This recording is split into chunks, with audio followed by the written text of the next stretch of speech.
ਵਾਹਿਗੁਰੂ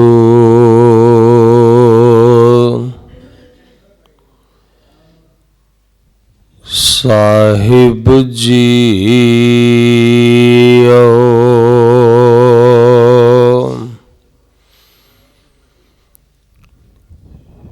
ਤੇਰੇ ਕਵਨ ਕਵਨ ਗੁਣ ਕਹਿ ਕਹਿ ਗਾਵਾਂ, ਤੂੰ ਸਾਹਿਬ ਗੁਣੀ ਨਿਧਾਨਾ।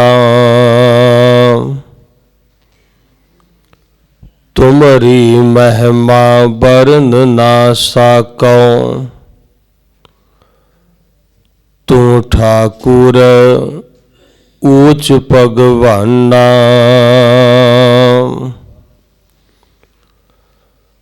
ਤੂੰ ਸੁਲਤਾਨ ਕਹਾਂ ਹਉ ਮੀਆਂ, ਤੇਰੀ ਕਵਨ ਵਡਾਈ। ਜੋ ਤੂੰ ਦੇਹ ਸੋ ਕਹਾਂ ਸੁਆਮੀ, ਮੈਂ ਮੂਰਖ ਕਹਿਣ ਨਾ ਜਾਈ। ਤੂੰ ਠਾਕੁਰੋ ਬੈਰਾਗਰੋ,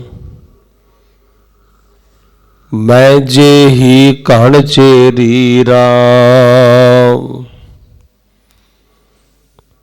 ਤੂੰ ਸਾਗਰੋ ਰਤਨਾਗਰੋ, ਹਉ ਸਾਰ ਨ ਜਾਣਾ ਤੇਰੀ ਰਾਮ। ਗਿਆਨ ਧਿਆਨ ਕਿਛ ਕਰਮ ਨ ਜਾਣਾ, ਸਾਰ ਨ ਜਾਣਾ ਤੇਰੀ। ਸਭ ਤੇ ਵੱਡਾ ਸਤਿਗੁਰ ਨਾਨਕ, ਜਿਨ ਕਲ ਰਾਖੀ ਮੇਰੀ। ਸਭ ਤੇ ਵੱਡਾ ਸਤਿਗੁਰ ਨਾਨਕ, ਜਿਨ ਕਲ ਰਾਖੀ ਮੇਰੀ। ਸਤਨਾਮ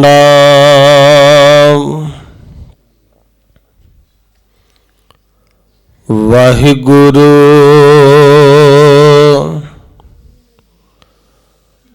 ਸਾਹਿਬ ਜੀਓ।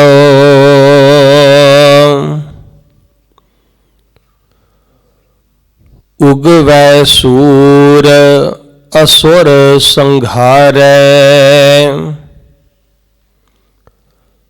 ਊਚੋ ਦੇਖ ਸ਼ਬਦ ਵਿਚਾਰੈ। ਉਪਰ ਆਦ ਅੰਤ ਤਿਹੁ ਲੋਈ, ਆਪੇ ਕਰੈ ਕਥੈ ਸੁਣੈ ਸੋਈ। ਉਹ ਵਿਧਾਤਾ ਮਨ ਤਨ ਦੀ, ਉਹ ਵਿਧਾਤਾ ਮਨ ਮੁਖ ਸੋਈ।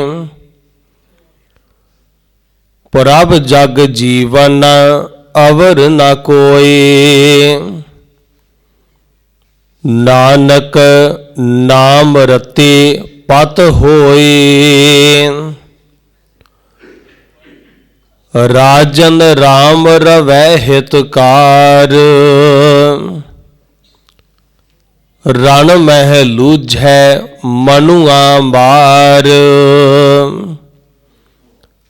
ਰਾਤ ਦਿਨੰਤ ਰਹਿ ਰੰਗ ਰਾਤਾ, ਤੀਨ ਭਵਨ ਜੁਗ ਚਾਰੇ ਜਾਤਾ। ਜਿਨ ਜਾਤਾ ਸੋ ਤਿਸ ਹੀ ਜੇਹਾ, ਅਤ ਨਿਰਮਾਇਲ ਸੀਜਸ ਦੇਹਾ। ਰਹਿਸੀ ਰਾਮ ਹਿਰਦੈ ਇਕ ਭਾਈ, ਅੰਤਰ ਸ਼ਬਦ ਸਾਚ ਲਿਵ ਲਾਈ। ਰੋਸ ਨ ਕੀਜੈ ਅੰਮ੍ਰਿਤ ਪੀਜੈ, रहन नहीं संसारी। राजे राय रंक नहीं रहना, आए जाए जुग चारी। रहन कहन ते रह न कोई, किस पह करों बिनंती। एक शब्द राम नाम निरोधर, गुर देवै पतमती। लाज मरंती मर गई, घूंघट खोल चली। सास दीवानी बावरी, सिर ते शंक टली। प्रेम बुलाई रली स्यों, मन मह शब्द आनंद। लाल रती लाली भई, गुरमुख भई निचिंद। प्रेम बुलाई रली स्यों, मन मह शब्द आनंद। लाल रती लाली भई, गुरमुख भई निचिंद। वाहिगुरु जी का खालसा, वाहिगुरु जी की फतेह। परम सन्मानयोग चवर छतर तख्त दे मालक साहिब सतगुरु श्री गुरु ग्रंथ साहिब महाराज, तिन्हां दे दरबार दी हाज़री भर रहे गुरमुख प्यारे सतसंगी जनों, गुरु पातशाह जी ने मेहर कृपा करके सुभागा समा बख्शिश किया है, जो हर रोज़ की तरह लड़ीवार चल रही पावन गुरबाणी की विचार नाल सांझ पा के मनुखा जिंदगी के इस समय नूं सफल बनाउण दा यतन कर रहे हाँ। गुरबाणी के विचार अधीन जो बचन आप जी श्रवण कर रहे सी, ये पावन बोल पहले पातशाह जगत गुरु धन गुरु नानक साहब महाराज रामकली राग विच तिन्हां दी रसना तो उचारण की हुई पावन बाणी ओंकार विच दर्ज हन। इस बाणी के 8 पदियां दी विचार कल दे दीवाना तक मुकम्मल हो चुकी है। आओ उस तो अगलेरे 4 पदियां दी विचार अज दे इस दीवान विच सांझी करन दा यतन करांगी। गुरु पातशाह जी ने जिथे इस बाणी विच एक ओंकार की व्याख्या की है, परमेश्वर का स्वरूप, उहदी ताकत, उत्थे नाल दे नाल महाराज जी ने उन्हां हिरदियां का भी जिक्र किया है, जिन्हां हिरदियां दे विचों ओ वाहिगुरु परमेश्वर जी आप प्रगट हुंदे हन। जिवें कल आपां समझिया सी कि सारी धरती दे विच पानी मौजूद है, पर प्रगट वो सारियां थावां तो नहीं हुंदा है जिथे आपां यतन करांगे।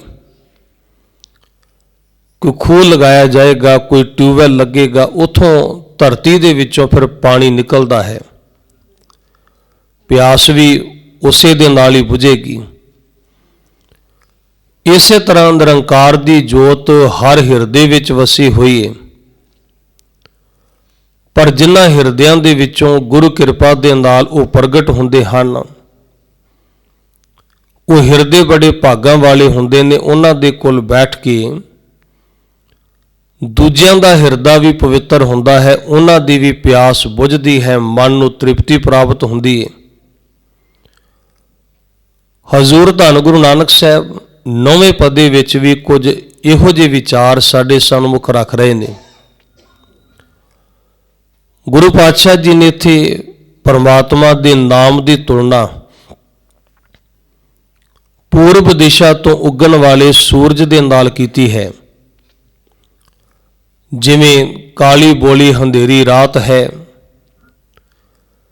ਉਸ ਹਨੇਰੇ ਦੀ ਸਮਾਪਤੀ ਉਦੋਂ ਹੁੰਦੀ ਹੈ ਜਦੋਂ ਪੂਰਬ ਵਾਲੇ ਪਾਸੇ ਪੌ ਫਟਾਲੇ ਦੇ ਸਮੇਂ ਆਪਾਂ ਵੇਖਦੇ ਹਾਂ ਲਾਲੀ ਛਾ ਜਾਂਦੀ ਹੈ, ਤੇ ਉਹ ਲਾਲੀ ਇਸ ਗੱਲ ਦੀ ਸੂਚਨਾ ਦੇ ਰਹੀ ਹੁੰਦੀ ਹੈ ਕਿ ਹੁਣ ਸੂਰਜ ਚੜ੍ਹਨ ਵਾਲਾ ਹੈ।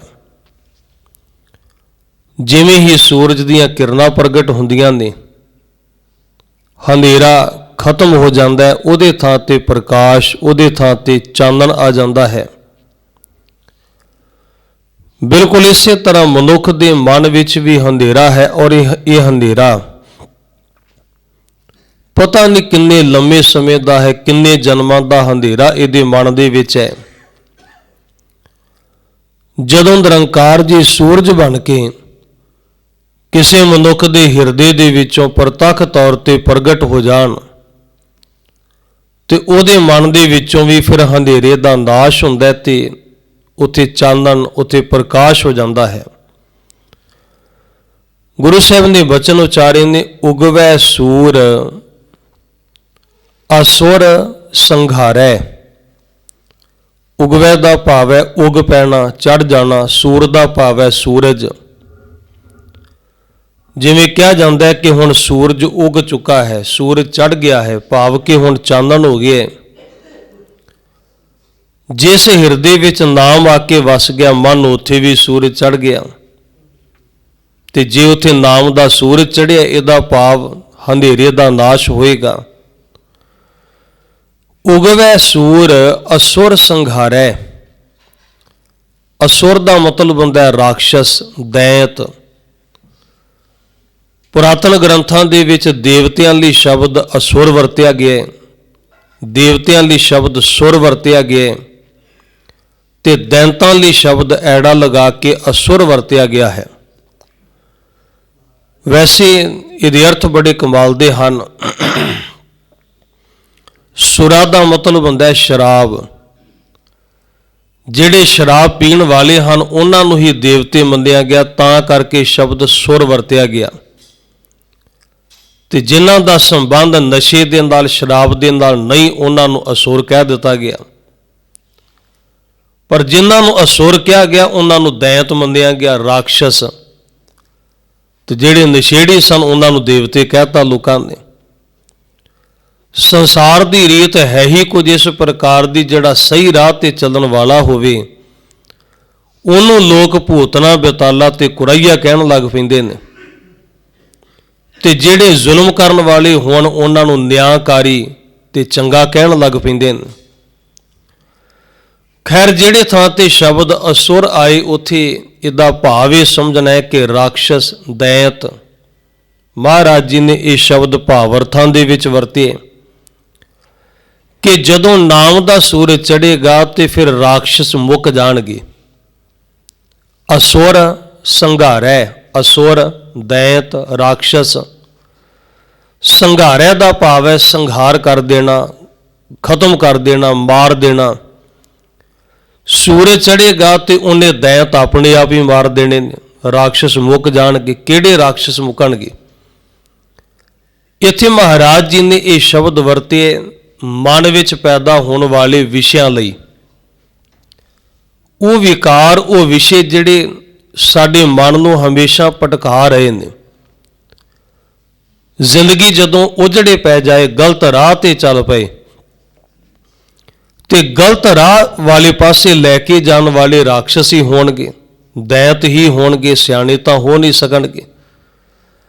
ਤਾਂ ਗੁਰੂ ਪਾਤਸ਼ਾਹ ਜੀ ਕਾਮ, ਕ੍ਰੋਧ, ਲੋਭ, ਮੋਹ, ਹੰਕਾਰ, ਨਿੰਦਿਆ, ਚੁਗਲੀ, ਈਰਖਾ, ਦਵੈਸ਼, ਇਹ ਜਿੰਨੇ ਵੀ ਵਿਸ਼ੇ ਨੇ ਇਹਨਾਂ ਲਈ ਸ਼ਬਦ ਅਸੁਰ ਵਰਤ ਰਹੇ ਨੇ ਕਿ ਜਿਸ ਦਿਹਾੜੇ ਹਿਰਦੇ ਦੇ ਵਿੱਚ ਨਾਮ ਪ੍ਰਗਟ ਹੋਇਆ, ਅਸੁਰ, ਦੈਂਤ, ਰਾਖਸ਼ਸ, ਫਿਰ ਇਹਨਾਂ ਦਾ ਪ੍ਰਭਾਵ ਨਹੀਂ ਰਹੇਗਾ।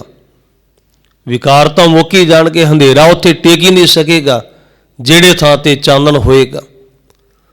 ਹੁਣ ਇਹ ਤੇ ਹੋ ਨਹੀਂ ਸਕਦਾ ਕਿ ਸੂਰਜ ਵੀ ਚੜ੍ਹਿਆ ਹੋਵੇ ਤੇ ਰਾਤ ਵੀ ਪੈ ਜਾਏ। ਜੇ ਸੂਰਜ ਹੈ ਤੇ ਰਾਤ ਹੋ ਨਹੀਂ ਸਕੇਗੀ।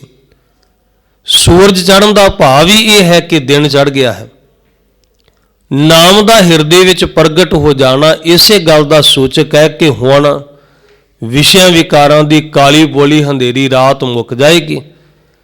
ਇੱਥੇ ਵਾਹਿਗੁਰੂ ਦੇ ਨਾਮ ਨਾਲ ਜੁੜ ਕੇ ਸਤ, ਸੰਤੋਖ, ਦਇਆ, ਧਰਮ, ਧੀਰਜ ਇਹ ਚੰਗੇ ਗੁਣ ਹੁਣ ਹਿਰਦੇ ਦੇ ਵਿੱਚ ਪ੍ਰਗਟ ਹੋ ਜਾਣਗੇ।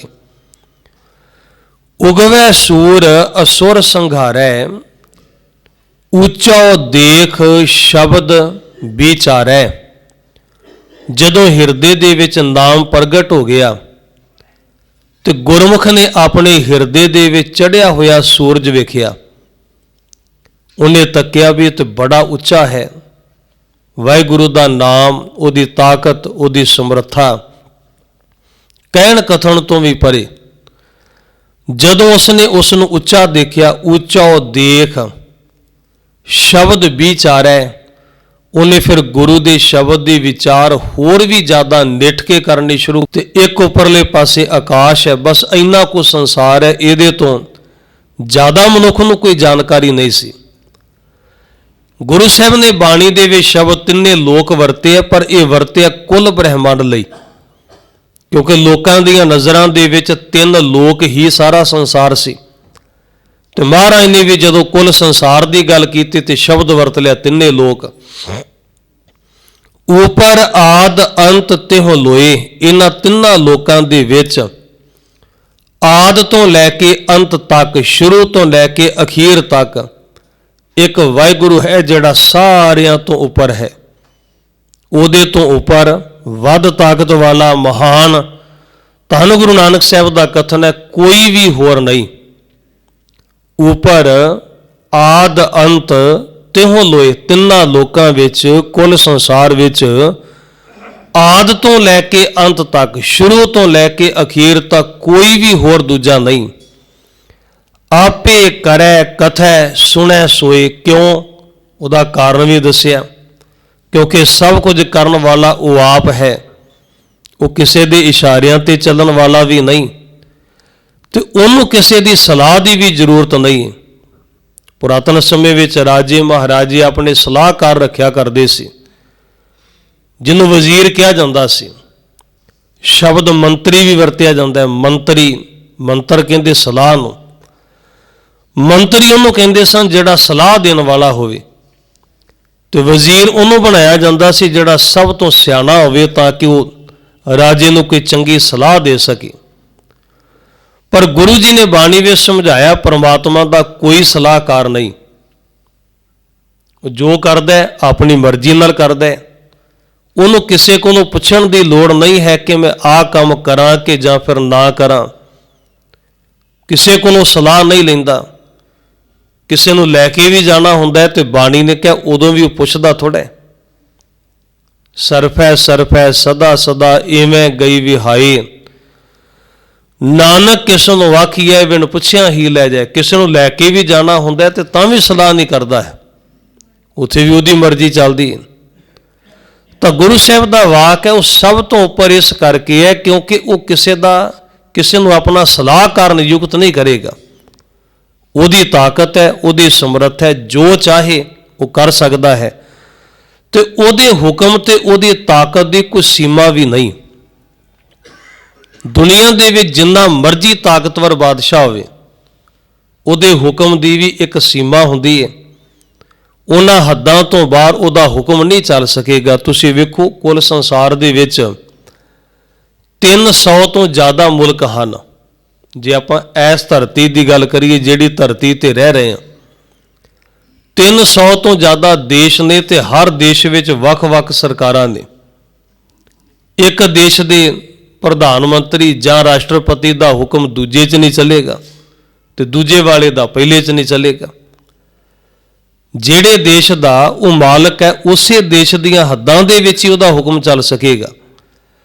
ਹੁਣ ਜੇ ਉਹ ਇਹ ਗੱਲ ਕਵੇ ਵੀ ਪ੍ਰਧਾਨ ਮੰਤਰੀ ਤਾਂ ਮੈਂ ਇਸ ਦੇਸ਼ ਦਾ, ਪਰ ਹੁਕਮ ਮੈਂ ਦੂਜੇ ਤੇ ਚਲਾਉਣਾ, ਇਹ ਨਹੀਂ ਹੋ ਸਕੇਗਾ। ਜਿੱਥੋਂ ਤੱਕ ਉਹਦੇ ਦੇਸ਼ ਦੀਆਂ ਸਰਹੱਦਾਂ ਹਨ ਉੱਥੋਂ ਤੱਕ ਉਹਦੀ ਗੱਲ ਮੰਨੀ ਜਾਏਗੀ, ਮੰਨਣੀ ਪਏਗੀ, ਲੋਕਾਂ ਨੂੰ ਉਹਦੇ ਤੋਂ ਅਗਾਂਹ ਨਹੀਂ। ਪਰ ਵਾਹਿਗੁਰੂ ਪਰਮੇਸ਼ਰ ਦਾ ਜਿਹੜਾ ਹੁਕਮ ਹੈ ਉਹਦੀ ਕੋਈ ਸੀਮਾ ਨਹੀਂ। ਕੋਈ ਮਿੱਥ ਸਕਦਾ ਪਰਮਾਤਮਾ ਦੇ ਹੁਕਮ ਦੀ ਸੀਮਾ ਵੀ ਇੱਥੋਂ ਹੱਦਾਂ ਤੱਕ ਰੱਬ ਦਾ ਹੁਕਮ ਚੱਲੇਗਾ, ਇਹਦੇ ਤੋਂ ਅਗਾਂਹ ਨਹੀਂ ਚੱਲੇਗਾ। ਫਿਰ ਤੁਸੀਂ ਵੇਖੋ, ਰਾਜਿਆਂ ਮਹਾਰਾਜਿਆਂ ਦਾ ਹੁਕਮ ਮੋੜਿਆ ਵੀ ਜਾ ਸਕਦਾ ਹੈ। ਦੁਨੀਆ ਦੇ ਰਾਜਿਆਂ ਦਾ ਹੁਕਮ ਮੋੜਿਆ ਵੀ ਜਾ ਸਕਦਾ ਹੈ। ਆ 3 ਖੇਤੀ ਦੇ ਕਾਲੇ ਕਾਨੂੰਨ ਜਿਹੜੇ ਤਿਆਰ ਕੀਤੇ ਗਏ ਸਨ, ਇਹ ਵੀ ਰਾਜਿਆਂ ਵੱਲੋਂ ਹੀ ਤਿਆਰ ਕੀਤੇ ਗਏ ਸੀ। ਤੇ 1 ਸਾਲ ਦੇ ਵਕਫੇ ਤੋਂ ਬਾਅਦ ਐਲਾਨ ਕਰਨਾ ਪਿਆ ਵੀ ਚਲੋ ਠੀਕ ਹੈ, ਜੇ ਤੁਹਾਨੂੰ ਪ੍ਰਵਾਨ ਨਹੀਂ, ਅਸੀਂ ਇਹ 3 ਕਾਨੂੰਨ ਵਾਪਸ ਲੈ ਲੈਂਦੇ ਹਾਂ। ਇਹਦਾ ਮਤਲਬ ਦੁਨਿਆਵੀ ਰਾਜਿਆਂ ਦਾ ਹੁਕਮ ਮੋੜਿਆ ਜਾ ਸਕਦਾ ਹੈ। ਲੋਕ ਚਾਹਣ ਤੇ ਮੋੜ ਸਕਦੇ ਨੇ। ਲੋਕਾਂ ਨੇ ਚਾਹਿਆ ਵੀ ਨਹੀਂ, ਸਾਨੂੰ ਇਹ ਤੁਹਾਡੇ ਬਣਾਏ ਹੋਏ ਕਾਨੂੰਨ ਪ੍ਰਵਾਨ ਨਹੀਂ ਹਨ, ਤੁਸੀਂ ਸਾਡੇ ਭਲੇ ਲਈ ਨਹੀਂ ਬਲਕਿ ਸਾਨੂੰ ਲੁੱਟਣ ਵਾਸਤੇ ਕਾਨੂੰਨ ਤਿਆਰ ਕੀਤੇ ਨੇ। ਤੇ ਵਕਤ ਦੇ ਬਾਦਸ਼ਾਹ ਨੇ ਭਾਵੇਂ ਢੀਠ ਬਣ ਕੇ 1 ਸਾਲ ਦਾ ਸਮਾਂ ਲੰਘਾ ਦਿੱਤਾ, ਪਰ ਮੰਨਣਾ ਫਿਰ ਵੀ ਪਿਆ। ਇਹਦਾ ਮਤਲਬ ਰਾਜਿਆਂ ਦਾ ਕਾਨੂੰਨ ਤੇ ਮੁੜ ਸਕਦਾ ਜੇ ਲੋਕ ਚਾਹਣ, ਪਰ ਜਿਹੜੇ ਵਾਹਿਗੁਰੂ ਦੀ ਗੱਲ ਗੁਰੂ ਸਾਹਿਬ ਬਾਣੀ ਵਿੱਚ ਕਰ ਰਹੇ ਨੇ ਉਹਦਾ ਕਾਨੂੰਨ ਨਹੀਂ ਕਦੇ ਮੋੜਿਆ ਜਾ ਸਕੇਗਾ।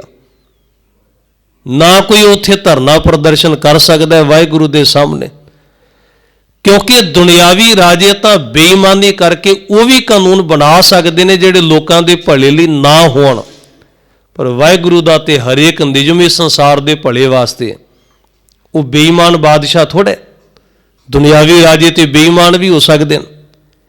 ਕਿਸੇ ਇੱਕ ਨੂੰ ਮੁਨਾਫਾ ਕਰਵਾਉਣ ਵਾਸਤੇ ਦੂਜੇ ਲਈ ਗਲਤ ਕਾਨੂੰਨ ਤਿਆਰ ਕਰ ਲਿਆ, ਪਰ ਰੱਬ ਨੇ ਇਵੇਂ ਥੋੜ੍ਹਾ ਕਰਨਾ। ਉਹ ਤੇ ਸਾਰਿਆਂ ਦਾ ਪਿਤਾ ਹੈ, ਸਾਰਿਆਂ ਦੀ ਮਾਂ ਹੈ, ਉਹ ਸਾਰਿਆਂ ਦਾ ਭਲਾ ਚਾਹੁੰਦਾ ਹੈ ਤੇ ਉਹਦਾ ਹੁਕਮ ਮੰਨਣਾ ਵੀ ਪਏਗਾ ਸਾਰਿਆਂ ਨੂੰ।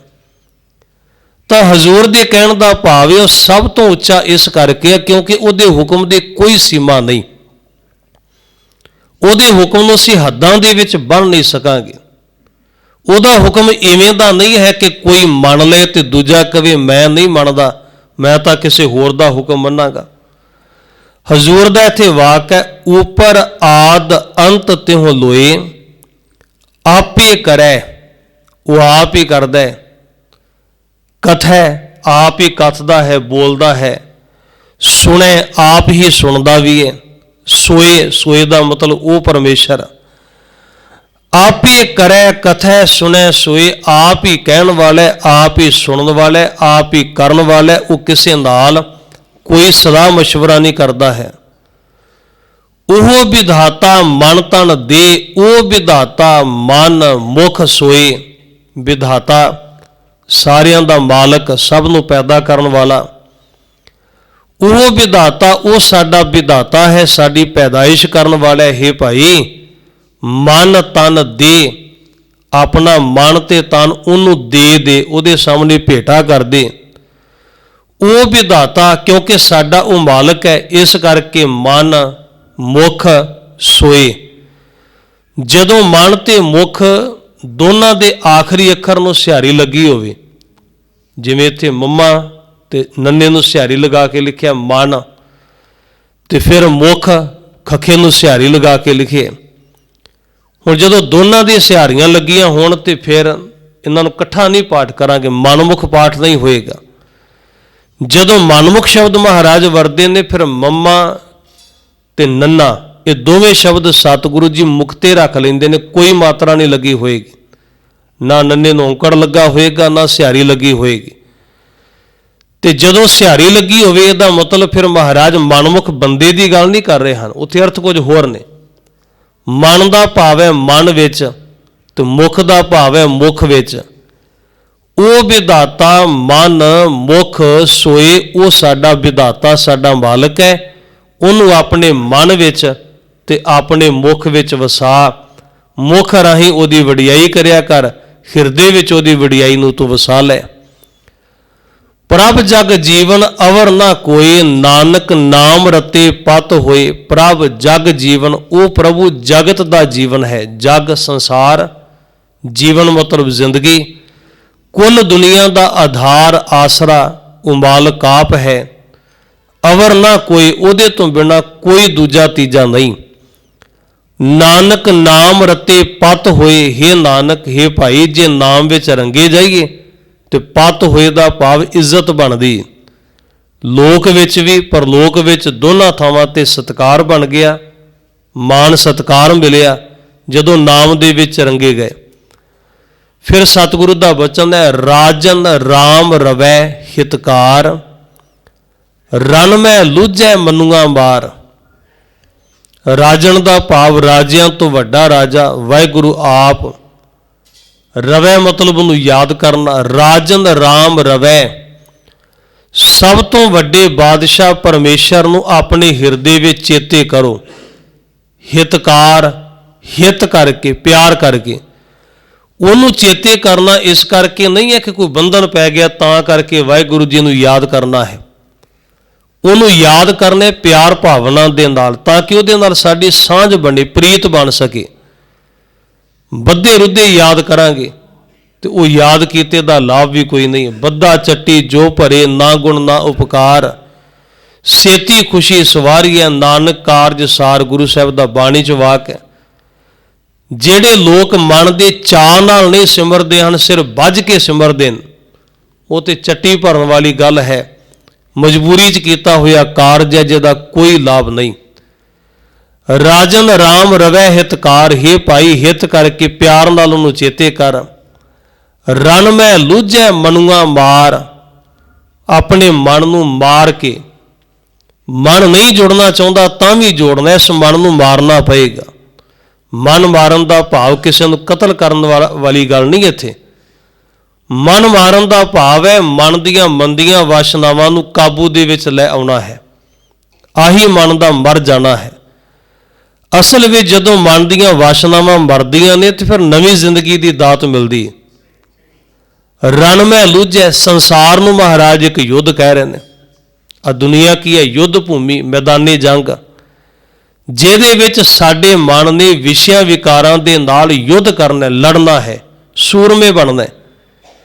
ਤੇ ਇਕੱਲੇ ਸੂਰਮੇ ਨੇ ਪਤਾ ਨਹੀਂ ਕਿੰਨੇ ਦੁਸ਼ਮਣਾਂ ਦੇ ਨਾਲ ਜੰਗ ਕਰਨੀ ਹੈ। ਮਨ ਇਕੱਲਾ, ਇਹ ਕਾਮ ਕ੍ਰੋਧ ਲੋਭ ਮੋਹ ਹੰਕਾਰ ਦੀ ਪੂਰੀ ਫੌਜ ਹੈ ਇਹਦੇ ਨਾਲ ਲੜਨ ਵਾਲੀ।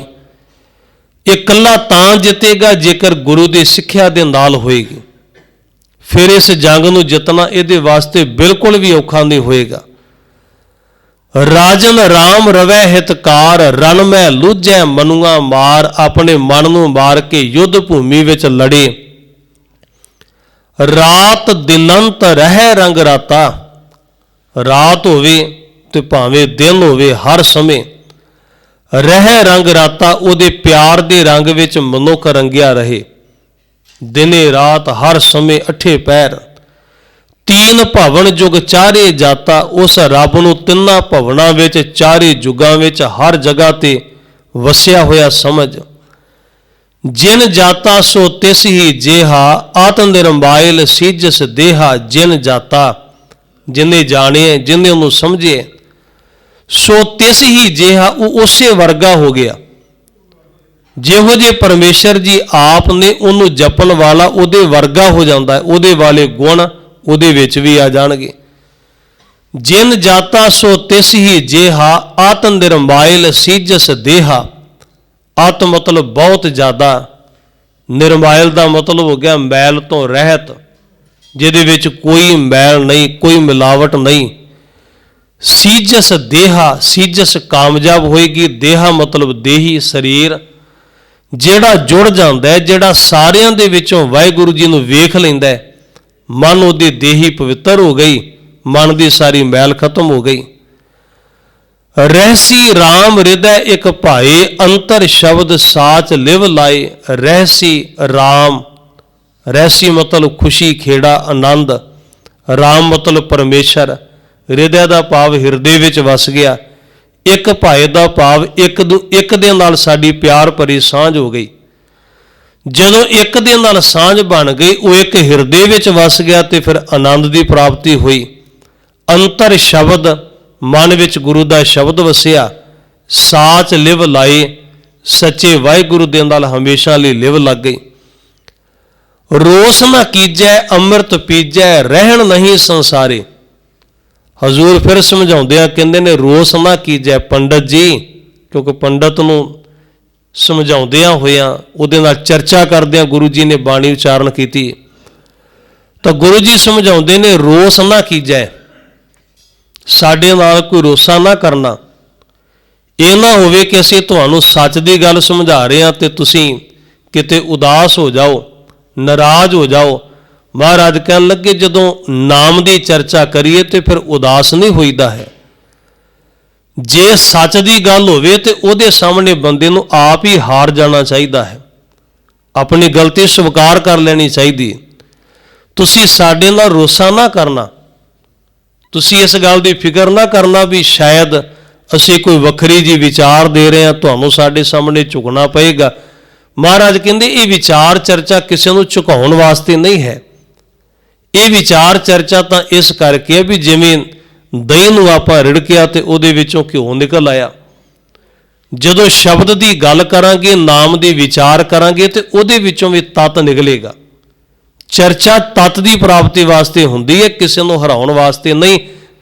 जदों मनुख चर्चा दूजे नूं हराउण वास्ते करदा है भी फलाने थां ते आई, फिर मेरे नाल चर्चा करके वेखी, फिर वेखांगे किन्नू ज़्यादा पता है। हुण वो जिहड़ी चर्चा हुंदी वो लड़ाई वास्ते हुंदी है। उस चर्चा का बहुता भाव ये हुंदा है भी लोकां दे सामने किवें आ सकी। मौजूदा दौर दे विच बहुती चर्चा आ मीडिया वालियां नूं तो वैसे भी अपने व्यू चाहिए हुंदे ने ज़्यादा तो ज़्यादा। तो जदों कोई बंदा जिन्नी ज़्यादा कंट्रोवर्सी वाली गल करेगा उन्होंने लोग ज़्यादा सुणनगे। हुण तुसीं सिर्फ नाम की गल करो, बाणी की गल करो, सेवा ते सिमरन की गल करो, किन्ने सुणनी। पर जदों कथा विचार दे विच दूजे दा भंडी प्रचार ज़्यादा किया जाए उन्होंने लोग वध सुणनगे। कुदरती गल है। जदों गल निरोल बाणी की होएगी, गुरु साहब की शोभा ते वडियाई की होएगी, लोकां कहना इहदे विच काहदा रस है भला।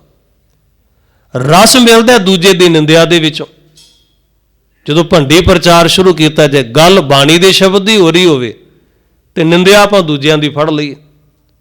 फलाना बंदा बड़ा माड़ा है जी, आओ लीडर बड़ा माड़ा है, फलाने ने डोबता, कख नहीं पल्ले रहा। जदों इवें दियां गल्लां होणगियां वो ज़्यादा सुनी जाएगी।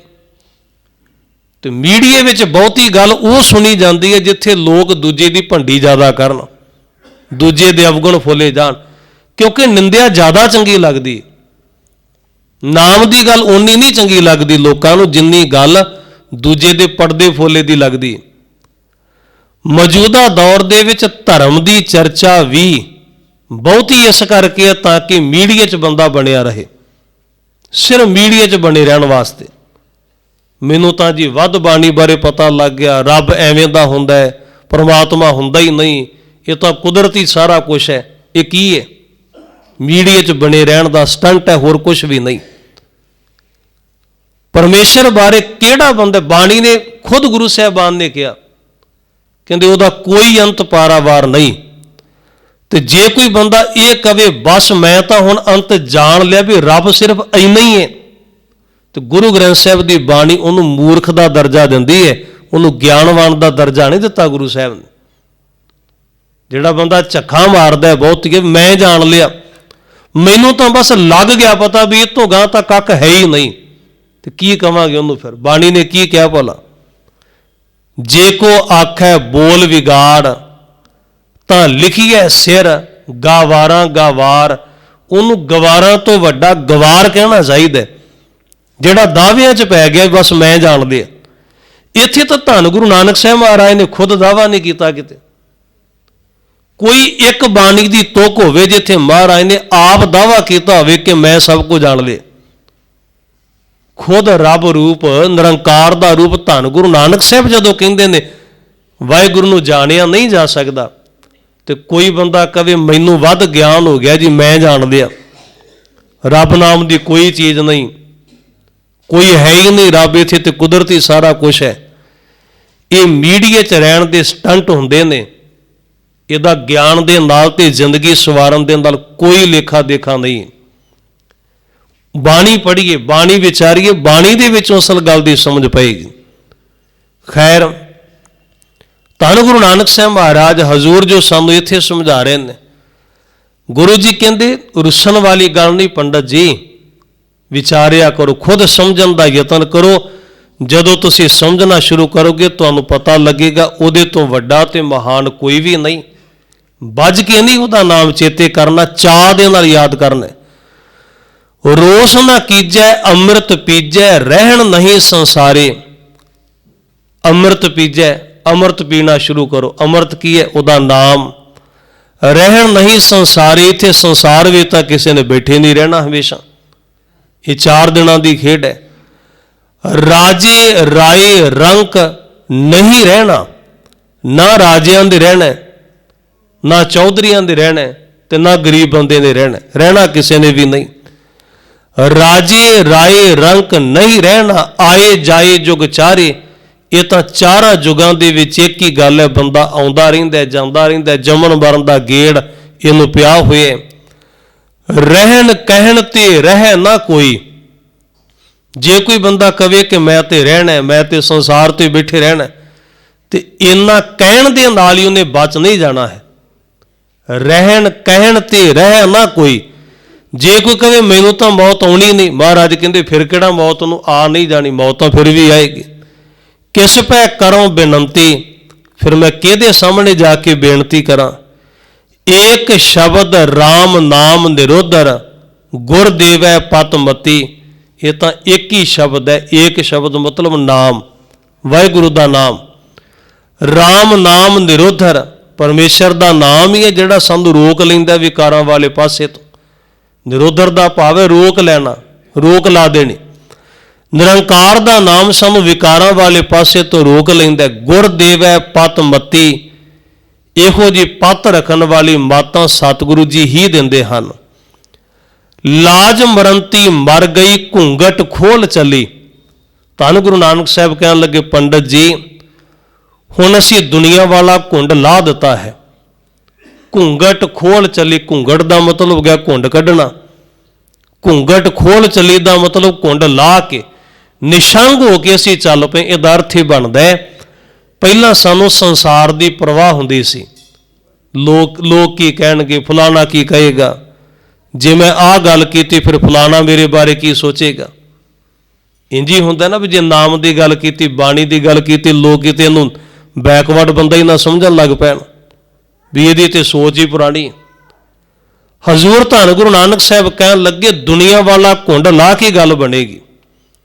लाज मरंती मर गई, पहला तो लोगों की लज विच ही मर गए, लोग की कहणगे, लोग की कहणगे। पर कहंदे हुण नहीं, घूंघट खोल चली, हुण घुंड खोल दिता है, भाव लोगों की लाज असीं त्याग दिती है। संसार की कहंदा इहदी परवाह नहीं।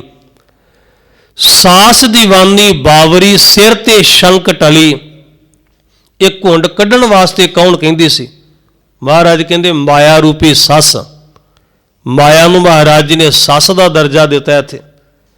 कहंदे माया सस सी जिहड़ी मैनूं कहंदी सी घुंड कढ़ के रख, भाव लोगों की परवाह करिया कर, फलाना की कहेगा, ओह की कहेगा।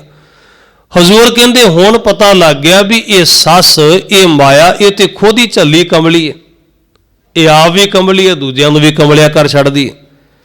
सास दीवानी बावरी, सिर ते शंक टली। हुण मैं इहदा खैड़ा छड्ड दिता है, इहदी गल मंदनी छड्ड दित्ती है, मेरे सिर तो सारी शंका लै गई, कोई डर नहीं, कोई चिंता नहीं, कोई झोरा नहीं रहा।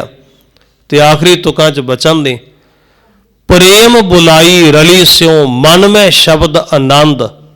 वाहिगुरु दे चरनां दे नाल जदों जुड़े तो उन्होंने बहुत प्यार दे नाल सानू अपने कोल बुला लिया। प्रेम बुलाई रली स्यों, उहदे नाल असीं मिल गए। मन में शब्द आनंद, हिरदे विच गुरु का शब्द वस गया, जिंदगी विच आनंद आ गया। लाल रत्ती लाली भई, गुरमुख भई नचिंद। जदों लाल दे नाल जुड़ गए तो लाली भई, साडा जीवन भी लाल हो गया। लाल का मतलब इत्थे है दुनिया के विकारां तो रहत हो जाना। कहा जाता ना फलाने के चेहरे ते लाली भखदी, भाव कोई चिंता नहीं, कोई झोरा नहीं, बंदा आनंद विच है। लाल रत्ती लाली पई, जेड़ा सोहणे लाल रब विच जुड़ गया उहदी जिंदगी लाल हो गई, आनंदित हो गई। गुरमुख भई नचिंद, गुरु की सिक्ख्या ते चलन वाली गुरमुख जीव इस्तरी भई नचिंद, चिंद कहते चिंता नूं, नचिंद का भाव चिंता तो रहत। ਜਿਹੜਾ जुड़ गया नचिंद हो गया, ਉਹਨੂੰ किसी प्रकार की कोई चिंता ना रही, ਉਹਦਾ जीवन आनंदमई हो गया। सो इत्थे महाराज जी ने इस बाणी के 12वें पदे की संपूर्णता की है। धन गुरु नानक साहब महाराज सतगुरु हजूर किरपा करन, बेर करन, गुरबाणी के वाक साडे हिरदे विच वसन, गुरु किरपा के पात्र हो सकीए। सो अज दीआं इन्नियां ही बेनतियां आप जी ने प्रवान करनियां। पावन गुरबाणी की विचार करदिआं होइयां भुल्लां दी खिमा बख्शणी। आओ सारे फतेह की सांझ पाईए। वाहिगुरु जी का खालसा, वाहिगुरु जी की फतेह। तू